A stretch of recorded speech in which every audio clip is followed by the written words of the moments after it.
Sir YCP నేత Kodali Nani arrest అయినట్టుగా వార్తలొస్తున్నాయి sir. అతన్ని శ్రీలంక పారిపోతుండగా పట్టుకున్నారు. అరెస్ట్ చేసి తీసుకొస్తున్నారని కూడా చెప్తున్నారు. మరి అరెస్ట్ అయ్యారా? ఏ కేసులో అరెస్ట్ అయ్యారు? మరి నిజంగా శ్రీలంక పారిపోతుండగానే తీసుకొచ్చి పట్టుకున్నారా సార్?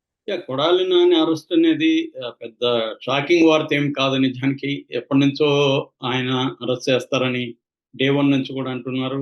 ఎందుకంటే తెలుగుదేశంలో ఉండే లేదా జనసేనలో ఉండే ప్రతి కార్యకర్త ఇద్దరి మీద రగిలిపోతూ ఉంటారు. అందులో నాని నంబర్ 1 అయితే నంబర్ 2 వల్లభనేని వంశీ. దీనికి 2 కారణాలు. ఒకటి వీళ్ళిద్దరూ కూడా ఒకప్పుడు తెలుగుదేశంలో ఉంచి వెళ్లారు. చంద్రబాబు సామాజిక వర్గమైన కమ్మ సామాజిక వర్గానికి సంబంధించిన వ్యక్తులు ఇద్దరు కూడా. అందువల్ల పరాయి వాడి కంటే కూడా మనవాడు అనుకునేవాడు పరాయి వాడి దగ్గర చేరితే వాడి మీద ఎక్కువ కోపం ఉండే అవకాశం ఉంటుంది. రెండవది వీళ్ళిద్దరికి నోటితోలు ఎక్కువ. వీళ్ళిద్దరూ పర్సనల్‌గా ఇటు చంద్రబాబు ఫ్యామిలీని, లోకేష్ పుట్టుక గురించి చాలా దారుణంగా, అట్లాగే పవన్ కళ్యాణ్ వ్యక్తుల గురించి, వ్యక్తుల కుటుంబాల గురించి చాలా నీచంగా మాట్లాడే సంస్కృతి ఇద్దరికి ఉంది. అందులో కొడాలి నాని నంబర్ 1 అని చెప్పొచ్చు. అతని నోరు తెరిస్తే బూతులే. అసలు అంత దారుణంగా ఎవరు మాట్లాడరు. అంత దారుణంగా మాట్లాడిన అవసరం కూడా లేదు. అలాంటిది జగన్ కూడా వాళ్ళని ఎంకరేజ్ చేయడం, అలాంటి మాట్లాడుతున్న కొడాలి నానికి మంత్రి పదవి కట్టబెట్టడం, ఇవన్నీ కూడా అప్పుడు తీవ్ర విమర్శలు వచ్చాయి. ఎందుకంటే తెలుగుదేశంలో కూడా ఇలా మాట్లాడేవాళ్ళు చాలా మంది ఉంటే, తెలుగుదేశంలో కూడా చంద్రబాబు కూడా అదే పని చేశాడు. వాళ్ళకి చాలా మంచి పదవులు ఇచ్చాడు. ఇప్పుడు కూడా వాళ్ళు మంత్రి పదవుల్లో ఇంకా పెద్ద పదవుల్లో ఉన్నవాళ్ళు ఉన్నారు. గతంలో ఇలాగే మాట్లాడిన వాళ్ళు. ముఖ్యమంత్రిని పట్టుకొని సైకో అని ఇంకా బండబూతులు మాట్లాడినోళ్ళు ఇవాళ ఎంత పెద్ద పదవుల్లో ఉన్నారో అందరికీ తెలుసు. అంటే ఇది అన్ని పార్టీల్లో కూడా ఈ సంస్కృతిని ప్రోత్సహిస్తున్నారు. ఇక్కడ కూడా తెలంగాణలో కూడా రేవంత్ రెడ్డి మీద ఇదే విమర్శలున్నాయి. కేసీఆర్ మీద విమర్శలున్నాయి. కేటీఆర్ కూడా ఇలాగే మాట్లాడతాడని విమర్శలున్నాయి. ఇక్కడ కూడా అలాంటి సంస్కృతి పెరుగుతోంది. అంటే ఒక ఇష్యూ బేస్డ్ క్రిటిసిజం కాకుండా, సమస్యని గురించి మాట్లాడకుండా వ్యక్తుల మీద మాట్లాడడం. మామూలుగా నేను చాలా సార్లు ఒక సామెత చెప్తుంటా. అదేంటంటే శత్రువు మనల్ని కొడితే ఆ దెబ్బ ప్రజలకు తగలాలి. మనం శత్రువుని కొడితే ఆ దెబ్బ శత్రువుకే తగలాలి. అది వదిలేసి రాజకీయాల్లో వీళ్ళేం చేస్తున్నారంటే, వీళ్ళు దెబ్బ కొడుతున్నాం అనుకుంటున్నారు గానీ, అది ప్రజలకెళ్ళి తగులుతుంది. వీళ్ళు కొట్టే దెబ్బలన్నీ ప్రజల్లోకెళ్ళి తగులుతుంది. అంటే ప్రజలేమనుకుంటారు, వీడు ఇంత దారుణంగా మాట్లాడుతున్నాడు, వీడు మనిషేనా అని. చంద్రబాబు అంటే నచ్చని వాళ్ళు కూడా చంద్రబాబు ఫ్యామిలీని అలా మాట్లాడడం పట్ల వ్యతిరేకత అనేది పెరుగుతుంది. అది వీళ్ళు పట్టించుకోవట్లేదన్నమాట. అంటే బూతులు తిట్టి ఆనందించడం, బూతులు తిట్టిన వాళ్ళకి ఎంకరేజ్‌మెంట్ చేయడం అనేది 2 పార్టీల నాయకులు కూడా చేస్తున్నారు. లోకేష్ ఓపెన్‌గా కూడా ఇప్పుడు అనౌన్స్ చేశాడు. మీరు ఎన్ని కేసుల్లో ఉంటే నేను మీకు అన్ని పదవులు ఇస్తానని.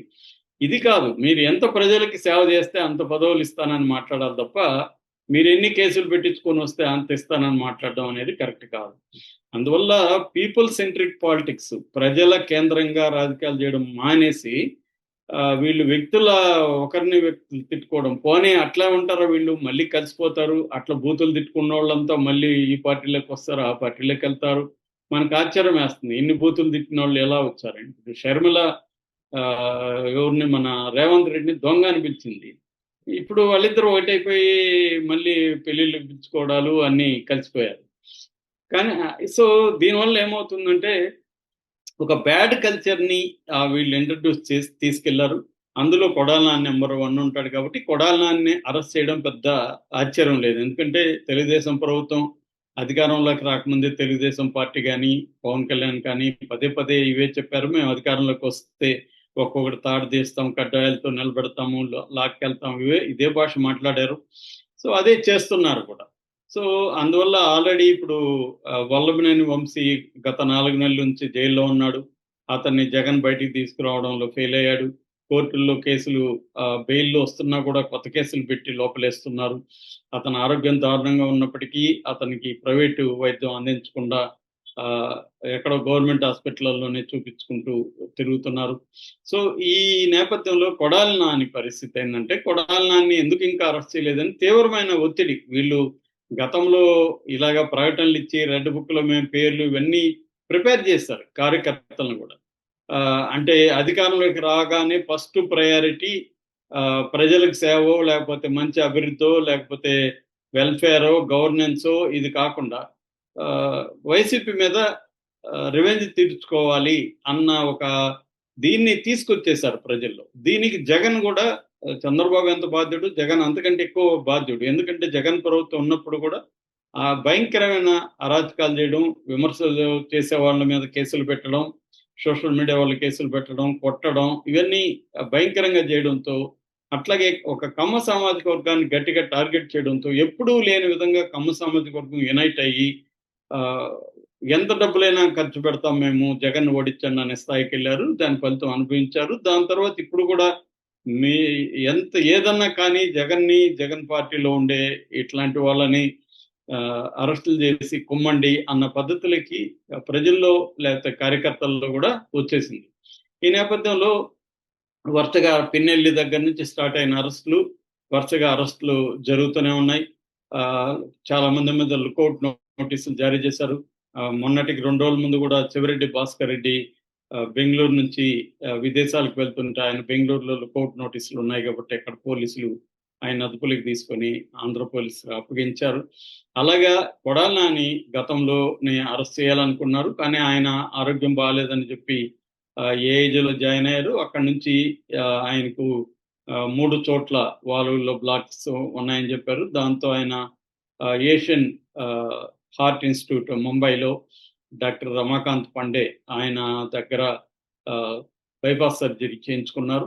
అక్కడ కొంతకాలం ఉన్నారు. ఇంకా పర్వాలేదు అనుకున్నప్పుడు ఇక్కడ వచ్చి ఏజీలో చేరారు. సో ఆయన హాస్పిటల్లో ఉన్నాడు కాబట్టి ఇప్పుడు అరెస్ట్ చేసిన కోర్టు త్వరగా బెయిల్ ఇచ్చేస్తుంది కాబట్టి ఉపయోగం లేదన్నట్టుగా వీళ్ళు సైలెంట్గా ఉన్నారు. ఈ లోపల ఆయన ఒక ప్రైవేట్ ఫంక్షన్కి అటెండ్ అయ్యారు.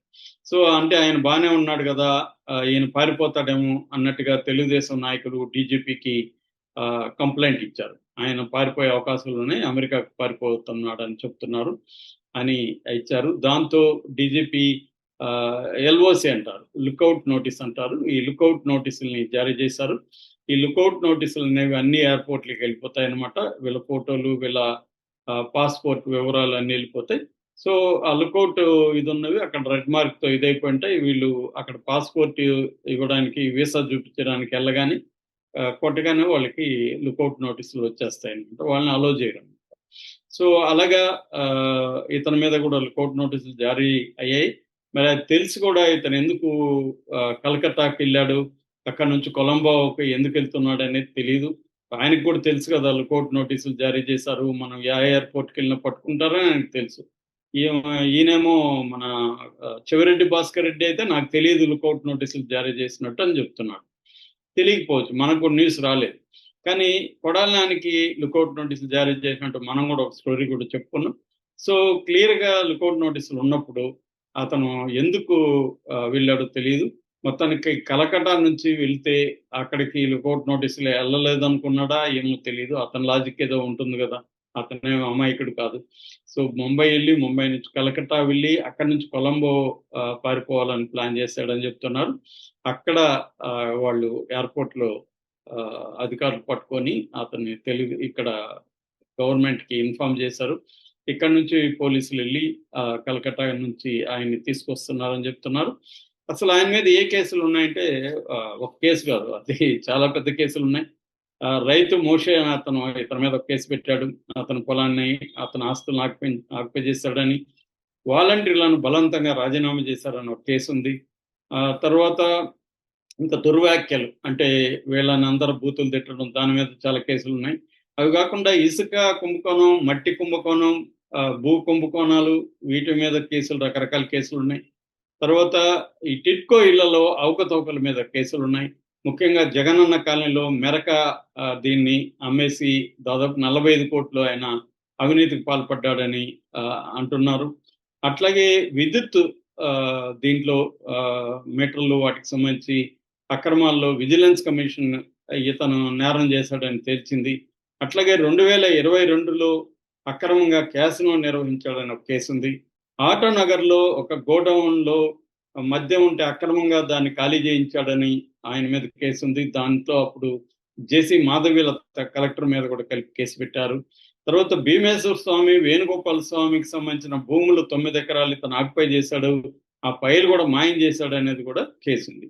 ఇప్పుడు మనకు తెలిసిన కేసులు ఇవన్నమాట. ఇంకా మనకు తెలియని కేసులు కూడా చాలా ఉండొచ్చు. సో, ఇతను అరెస్ట్ అయితే మాత్రం వల్లభనేని వంశీ అయినా త్వరగా వస్తాడేమో గానీ ఇతనైతే త్వరగా రాడు. అందుకని ఇతను కూడా ముందుగానే ప్రిపేర్ అయ్యి ఆరోగ్యం అన్నీ చూసుకొని ఇంకా జైల్లోకెళ్ళినా పర్వాలేదనుకోని ఉన్నట్టుగా ఉన్నాడు. సో, అతనికే తెలుసు ఎప్పటికైనా మనం జైల్లోకి పోవాల్సిందని. దానికి సంబంధించిన యోగా, గీగా ప్రాక్టీస్ చేసి, కింద పడుకోవడం ప్రాక్టీస్ చేసి, జైల్లో పరిస్థితులు ఎలా ఉంటాయో దానికి తగినట్టుగా బయటే కొద్ది రోజులు ప్రాక్టీస్ చేసి వీళ్ళు వెళ్తున్నట్టుగా మనకు తెలిసింది. ఎందుకంటే వీళ్ళందరికీ తెలుసు జైలుకెళ్ళక తప్పదని. సో, కొడాలికి కూడా తెలుసు. నాకు తెలిసి కొడాలి ఇప్పుడిప్పుడైతే బయటకొచ్చే పరిస్థితి లేదు. ఏమన్నా ఆరోగ్య పరిస్థితి